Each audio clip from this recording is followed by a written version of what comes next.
Hello everyone, Radhe Radhe, Ram Ram ji सभी को। आप सब लोग कैसे हो? आई होप कि आप सब बढ़िया होंगे। तो वेलकम करती हूँ मैं अपनी एक और नई वीडियो में। तो कल आई हमारे यहाँ पर बहुत बढ़िया बारिश, आपके भी आई होगी और अब नहीं आई है तो आ जाएगी, क्योंकि मानसून सभी जगह बारिश होगी। लगभग लगभग कई जगह तो हो चुकी है और जहाँ नहीं हुई है वहाँ भी अब हो जाएगी। अब मानसून बारिश का आ चुका है तो कई सारे पेड़ों में फल भी लगे हुए हैं। तो मुझे इनको देखकर बहुत अच्छा लग रहा है कि जो फलदार पेड़ है वो हमेशा झुके हुए रहते हैं और इन पेड़ों में अब फल लगने लग गए हैं। तो चलिए अब शुरू करते हैं आज की वीडियो। तो आज की वीडियो शुरू करने से पहले मैं आपसे एक छोटा सा सवाल पूछना चाहती हूँ कि आप जब सुबह उठती हैं, घर का सारा काम करते हैं, बच्चों को संभालते हैं, कभी अपने मन में ख्याल नहीं आया कि सबकी पहचान तो बन गई है, लेकिन मेरी खुद की पहचान कहाँ है? मैं क्या हूँ? सिर्फ एक हाउसवाइफ। घर के काम के लिए हम क्या करते हैं? मतलब कुछ भी नहीं करते। कोई भी उस चीज़ को मतलब यह है नहीं कहते कि भाई हाँ काम करती है। मैं आज आपसे वही बातें करूँगी जो मैंने खुद ने फील कर रखी है, जो मैं खुद कर रही हूँ या पीछे भी मैंने करी है। वो ही सभी बातें मैं आप सबके साथ शेयर करूँगी। जो चीज़ें मैंने खुद ने आजमाई है वही सब बातें मैं आज आपसे करूँगी, क्योंकि मैं समझ सकती हूँ आपके मन की बात। तो अब बात करते हैं आज की थंबनेल की। आपने जो लाइन देखी है और पढ़ी है, अगर ठान लो तो सब कुछ मुमकिन है। तो बहुत सारी लेडीज़ ऐसी है घर में बैठी है जो चाहती तो कुछ करना है लेकिन कर नहीं पा रही है। उनके बहुत सारे मन में डर होते हैं या फिर उन्हें क्या है, परमिशन नहीं होती है। मतलब बहुत सारी चीज़ें होती है। तो चलो आज हम शुरू करते हैं।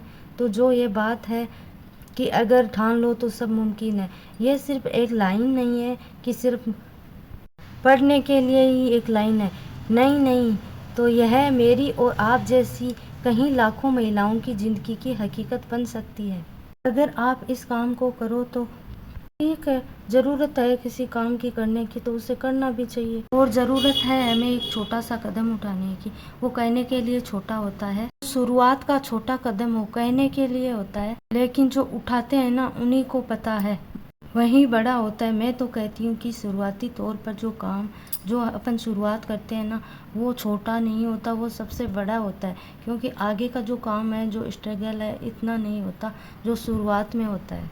आगे के रास्ते तो अपने आप खुलते चले जाते हैं, लेकिन शुरुआत हमें पहले कदम उठाने की है। जो पहला कदम होता है ना उसी में मुश्किलें आती है, उसी में घर की जिम्मेदारियाँ और खुद के सपने और बच्चों को संभालना। और जिम्मेदारियों की तो आप बात करें तो हर कोई हाउसवाइफ बखूबी निभाती है, उसमें कोई डाउट नहीं है। हर हाउसवाइफ निभाती है, लेकिन खुद का सपना है उसको पीछे छोड़ देती है, कहीं अपनों सपनों को भूल जाती है। सपनों को पीछे छोड़ हम औरतें अक्सर क्या करते हैं, जैसे औरतें क्या करती है शादी होने के बाद में जैसे ही बच्चे हुए अपने सपनों को ना एक अलमारी में जैसे बंद कर देती है। मतलब अपने सपनों को ना भूल जाती है किस प्रकार से हमें क्या काम करना है, अपने सपनों को पूरा करना है। तो हमें क्या लगता है हमारा काम सिर्फ परिवार, बर्तन, झाड़ू, पोछे यहाँ तक ही सीमित है। परिवार को संभालती है। अपने परिवार को संभालना बहुत बड़ी बात नहीं है। हर कोई हाउसवाइफ ने परिवार को संभालती है, अपने परिवार को कैसे भी चलाती है, लेकिन अपनी खुद की पहचान भी होनी चाहिए। इन सब के साथ साथ अपनी पहचान भी अपन कहीं भूल जाते हैं, तो अपनी पहचान भी बनानी हमें ज़रूरी होती है। इन सब के साथ साथ ही हमें अपने मेहनत, अपना स्ट्रगल इस प्रकार से करना चाहिए कि अपनी पहचान भी बने और अपने परिवार भी बना रहे। आज के ज़माने में बहुत सारी औरतें आगे बढ़ रही है, तो कई सारी लेडीज़ उनको देखकर ये मन में ये सोचती है कि कहीं हमारे पास भी ऐसा हुनर होता, हम भी इनके जैसे ऐसे बन जाते, हम भी इनके जैसे ऐसे नाम कमा लेते। तो ऐसे सोचने से कुछ नहीं होता, काम करने से होता है। आज कई सारी औरतों को देखो, आदमियों से कहीं आगे बढ़ रही है, कहीं सारे काम कर रही है, घर के काम, ऑफिस का काम, बाहर का काम, बिजनेस का काम। तो उन सबको देखकर इंटरेस्ट आता है और हमें भी अपने अंदर जो भी स्किल है, जो भी हुनर है, उनको देखकर हमें भी अपने स्किल और हुनर को आगे बढ़ाना चाहिए। पर इस बार भी सोचने लग जाती है यार ये तो मुझे भी आता है लेकिन मुझे कोई गाइड करने वाला नहीं है। तो देखिए हमें कोई गाइडेंस नहीं करने वाला है, हमें कोई आके यह नहीं बोलने वाला है कि ये काम मैं आपको बना करके दे देता हूँ और आप लोग इसको चला लो। इसमें आप कर भी नहीं पाओगे। अपना खुद का काम आप खुद अपनी मेहनत से करोगे, उस पर ही अपन मेहनत लगाएंगे, मेहनत करेंगे, तभी हमें पता चलेगा कि इसमें कितना स्ट्रगल किया है, कितनी मेहनत लगी है। जब भी अपन उस काम को आगे बढ़ा पाएंगे, नहीं तो नहीं। अगर किसी ने बना बनाया दे दिया तो हमें उन जिम्मेदारियों का पता ही नहीं चलेगा कि किस प्रकार से ये काम आगे बढ़ाना है, कैसे करना है। देखिए इससे छोटे मोटे कामों के लिए तो हमें किसी डिग्री की भी नहीं ज़रूरत होती। तो मैं आज सिलाई करती हूँ तो मैं सिलाई की बातें ही करूँगी, क्योंकि आपके पास छोटी मोटी जो भी मशीन है और आपके पास कैंची और इंची टेप है, तो आपको जितना भी जो भी सिलाई का कॉन्फिडेंस है, जितना भी आपको आता है, तो आप उसे शुरुआत करिए। शुरुआत छोटी होगी लेकिन आगे जाके आपका नाम, आप मेहनत करोगे तो मेहनत का फल मीठा ही होता है। मेहनत करते रहिए, अपने कर्म करते रहिए, फल की इच्छा मत करिए, एक दिन फल आपको ज़रूर मिलेगा। सिलाई, बचत, आत्मनिर्भरता, कॉन्फिडेंस। अब बहुत सारी महिलाएं सोचते हैं सिलाई सीख कर क्या करेंगे, सिलाई सीखने से क्या फ़ायदे हैं। इसके मैं आपको फ़ायदे गिनवाती हूँ। एक देखिए, आज के टाइम में अपन जो राजपूती, ये जो मैं कटिंग कर रही हूँ, ये वाला सूट अगर साधारण अपन बाहर सिलवाते हैं तो आपको पता है 300, 350 या 400 तक की इसकी सिलाई ले लेते हैं। और अगर इसको अपन खुद ने अपने घर में ही बना लिया तो हमारे पास तो बचत हुई ना। और इसमें ज़्यादा कुछ लगता ही नहीं, 10 रुपये की एक गट्टी लगती है, 15 रुपये का पाव मीटर का गुना लगता है और फिर अपनी मेहनत लगती है। तो इसमें तो बचत ही बचत है। लगता क्या है, 25 से 30 रुपये लगते हैं और जो अपन ने मेहनत करी वो बचत है हमारी। ठीक है, तो मान लो अगर अपन ने 2 सूट भी महीने में सिलवाए तो वो पैसे तो बाहर से सिलवाएंगे तो वो पैसे जाएंगे, और घर पे सिलेंगे तो वो पैसे हमारे पास बच जाएंगे। तो वो तो बचत ही बचत है ना। वो पैसे भी बचे, अपना सूट भी डिज़ाइनर जो हमने चाहा उस प्रकार से अपन सिल कर पहन सकते हैं। तो इसमें तो सिलाई में तो कई सारी बचत है। खुद के सिले हुए डिज़ाइनर सूट को पहनकर अपन प्रमोशन करते हैं तो भी बड़ा अच्छा लगता है। और देखिए, अब ऐसा सूट आपने किसी को सिल कर दिया है तो उसके पैसे आएंगे, तो जो खुद के कमाए हुए पैसे अपने हाथ में आते हैं तो बड़ा अच्छा लगता है, बहुत कॉन्फिडेंस आता है, मन में जिज्ञासा ही जागती है कि हाँ, हमें थोड़ा थोड़ा करके ही अपने काम को आगे बढ़ाने चाहिए। थोड़ा थोड़ी से ही अपनी बचत होती है। छोटी छोटी चीज़ों के लिए कभी भी हमें किसी से पैसे मांगने की ज़रूरत नहीं है। अपनी ज़रूरतें अपन खुद पूरी कर सकते हैं। जो छोटे छोटे काम होते हैं वो आप अपने पास, जो अपनी मेहनत की कमाई होती है अपने हाथ में, उससे अपन छोटे छोटे अपने सपने पूरे कर सकते हैं। अब आप इस प्रकार की बात आप किसी अपने 4 लोगों के साथ बैठकर करते हैं कि मैं ये करना चाहती हूँ या मैं इस काम को आगे बढ़ाना चाहती हूँ, मुझे ऐसा करना चाहिए, तो वो आपको क्या बोलेंगे, क्या ज़रूरत है, किस चीज़ की कमी है आपके घर में, क्या इस प्रकार से इतना खर्चा करती क्यों हो। हम तो इतना खर्चा नहीं करते हैं, हमें तो जितनी ज़रूरत है हम तो उतना ही खर्चा करते हैं, क्यों इतनी मेहनत करें।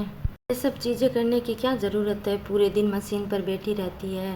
तो मैं उनसे एक ही बात कहूँगी कि करने की ज़रूरत है। मेरी प्यारी बहनों, याद रखो, कोशिश करने वालों की कभी हार नहीं होती। देखिए, यही बात कहूँगी कि कोशिश करने वालों की कभी हार नहीं होती। तो कोशिश करते रहिए, आगे बढ़ते रहिए, और आप जब आगे बढ़ जाओगे तो वही लोग आके बोलेंगे कि हमें तो पता ही नहीं था कि इतने आगे आगे चलकर ये जो लोग ऐसी बातें करते हैं ना, इनकी बातों पर ध्यान ही नहीं देना चाहिए। जो लोग हमें पीछे खींचते हैं, जो हमारे काम में बीच में टांग अड़ाते हैं, पीछे टांग खींचते हैं, उन लोगों की बातों पर बिल्कुल भी ध्यान मत दो और अपने काम पे फोकस करो। क्योंकि जो लोग बोलते हैं ना कि ये तो सिलाई करती है, कपड़े सिलती है, तो कपड़े नहीं सिलती, वो अपने कपड़ों को, जो लेडीज़ अपने कपड़ों की सिलाई करती है वो अपने कपड़े नहीं सिलती, वो अब सिले हुए कपड़ों के साथ अपने सपनों को भी सिल रही होती है। ठीक है, वो अपने काम में अपनी पहचान भी बना रही होती है। आपकी हर एक सिलाई आपको आत्मनिर्भरता के करीब ले जाती होती है। तो अपने काम पर ध्यान दीजिए और अपने काम को अच्छे से करिए, यही आपकी पहचान है। तो आज से मैं यही कहूँगी कि आप आज से ही शुरुआत करना चाहते हैं तो आप मेरे चैनल पर नए तो प्लीज़ चैनल को सब्सक्राइब कर देना, वीडियो अच्छा लगे तो वीडियो लाइक कर देना। और आज मैं इस वीडियो में आपको जो ये 4 मीटर सूट है इसकी कटिंग के बारे में बता रही हूँ। तो इसकी कुर्ती की कटिंग कर रही हूँ मैं अभी। तो इसकी कुर्ती की चौड़ाई बहुत ज़्यादा थी, तो हमेशा क्या करती हूँ, जो लंबाई में कपड़े को फोल्ड करके कुर्ती की कटिंग कर लेती हूँ। लेकिन आज क्या हुआ, इसकी चौड़ाई ज़्यादा देखकर मैंने चौड़ाई से कपड़े को डबल फोल्ड किया और उसमें से कुर्ती का कपड़ा पहले ही निकाल लिया। फिर जो बचा हुआ था उसमें कांचले की बाजू निकाल ली और उसके बाद में मैंने लहंगे की कटिंग करी। नहीं, मैं हमेशा क्या करती हूँ, सबसे पहले डबल फोल्ड करके लंबाई से और लहंगे की कटिंग कर लेती हूँ। लेकिन आज ऐसा नहीं हुआ, क्योंकि कई सारी कुर्तियों की साइज़ बड़ी होती है और कई सारी कुर्तियों की साइज़ चौड़ाई होती है वो कम होती है, लेकिन इसकी बहुत ज़्यादा थी।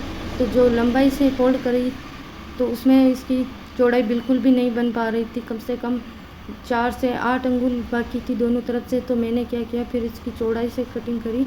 तो इस प्रकार से कुर्ती की कटिंग मैंने पूरी कर ली है और अब लहंगे की कलियों की स्टिचिंग करेंगे।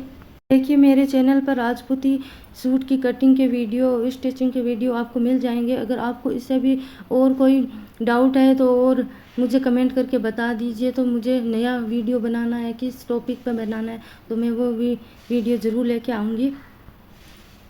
और क्या आपको ऐसे मोटिवेशनल वीडियो अच्छे लगते हैं, तो क्या मैं सिलाई के साथ साथ आपको ऐसे मोटिवेशनल वीडियो बना करके डालूँ तो अच्छा लगता है, तो वो मुझे आप कमेंट करके ज़रूर बताइएगा। देखिए, आप मुझे कमेंट करके बताओगे तभी मेरे को पता चलेगा कि हाँ, ऐसी मोटिवेशनल वीडियो मुझे बनानी चाहिए या नहीं बनानी चाहिए। तो आपको अच्छी लगी हो तो वीडियो को लाइक कर देना और चैनल को आप सब्सक्राइब कर लेना, नहीं तो यही सोचते रह जाओगे कि वो वाली वीडियो किसकी थी, पता नहीं, वो तो अब कहाँ मिलेगी। तो आप उसको सब्सक्राइब कर लेना चैनल को, तो आपको मेरे चैनल पर मोटिवेशनल वीडियो भी मिल जाएगी इस प्रकार से। सो आज मैंने आपसे इस प्रकार से बातें करते करते मैंने इस लहंगे की स्टिचिंग भी कर ली और आप इसको फाइनल लुक भी इसका दिखाऊंगी मैं। तो इसकी स्टिचिंग के साथ साथ मैं आपको ये बता दूं कि मैंने इसकी कलियों की स्टिचिंग करी है। तो देखिए, कलियों की स्टिचिंग किस प्रकार से करते हैं। एक उरेब की कली है, एक सीधी वाली कली है। तो सीधी वाली कली के ऊपर उरेब वाली कली को रख के इसको फोल्ड करके, ज़्यादा फोल्ड नहीं करना है, कपड़े को थोड़ा सा फोल्ड करके इसकी किनारे किनारे पे सिलाई लगानी है, बीचों बीच नहीं लगानी है, इधर उधर भी नहीं लगानी है, एकदम किनारी पे ही लगानी है, सीधी सिलाई लगानी है, टेढ़ी मेढ़ी नहीं लगानी है, नहीं तो लहंगे में झोल पड़ जाएगा और लहंगे की कलियाँ ऊपर नीचे और इस प्रकार से सही नहीं आएगी। लहंगा एकदम परफेक्ट बनेगा। इसके लिए आपको क्या करना है, सीधी सिलाई लगानी है, कपड़े को ज़्यादा फोल्ड नहीं करना है, थोड़ा सा फोल्ड करना है। तो इस प्रकार से ये वाली सिलाई, और इस सिलाई के साथ साथ मैं और भी कई सारी सिलाई करती हूँ, लेकिन मैं ज़्यादा वीडियो नहीं बना पाती हूँ क्योंकि मेरे पास ऐसा कोई स्टैंड नहीं है और एडिटिंग का भी रहता है। जब मैं ज़्यादा सिलाई करती हूँ तो वीडियो की एडिटिंग जल्दी से नहीं कर पाती हूँ, तो मुझे कम से कम 8 से 7 दिन हो गया है लॉन्ग वीडियो में नहीं डाल पा रही हूँ। तो ये देखिए लहंगे का फाइनल लुक है। और आपको कैसा लगा आज का वीडियो मुझे कमेंट करके ज़रूर बताना, और अगला वीडियो किस टॉपिक पे लेके आऊँ ये भी मुझे आप शेयर कर सकते हो। तो धन्यवाद सा, वीडियो को लाइक, चैनल को सब्सक्राइब कर लेना।